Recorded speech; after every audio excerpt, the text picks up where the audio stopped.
The Paris attacks are reigniting the debate about privacy versus security. The intelligence community says new encryption technologies may have helped the attackers hide their plans. Edward Snowden's NSA leaks are being blamed for revealing government surveillance methods that could help terrorists avoid detection. Jeff Pegues is in Washington with the challenges facing investigators. Jeff, good morning. And good morning. The key to finding that out is getting the attackers' computers or cell phones, but it's unclear whether they've actually been recovered. But a law enforcement source says investigators are confident that the Paris attackers were using some form of encrypted communication.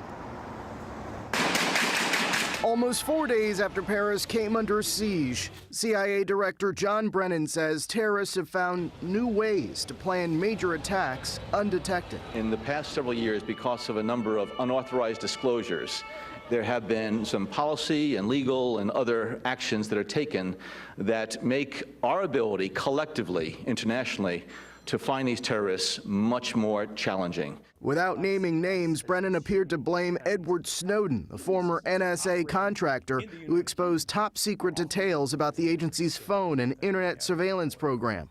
As a result of his disclosures, the communications companies are less cooperative with the U.S. intelligence service and law enforcement. And in fact, they're taking direct steps to challenge law enforcement and intelligence community surveillance activities. But now Brennan and others suggest potential terrorists are using encrypted messaging apps to avoid detection. I think that Silicon Valley has to take a look at their products, because if you create a product that allows evil monsters to communicate in this way, that's a big problem. This shows the absolute need to have top surveillance, to stop criticizing the NSA. Glenn Greenwald, who first published the Snowden document, says before the leaks, terrorists were able to keep their communications under the radar to carry out major attacks, including the 2005 suicide attacks in central London, the 2008 siege in Mumbai, and the April 2013 bombings at the Boston Marathon.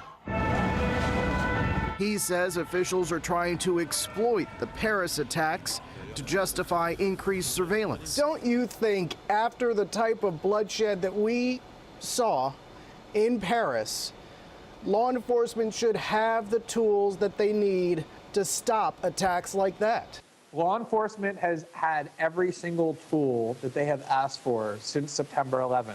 The problem is that those agencies collect so much information that they have no idea what they're actually in possession of. They had collected so much, they weren't able to connect the dots.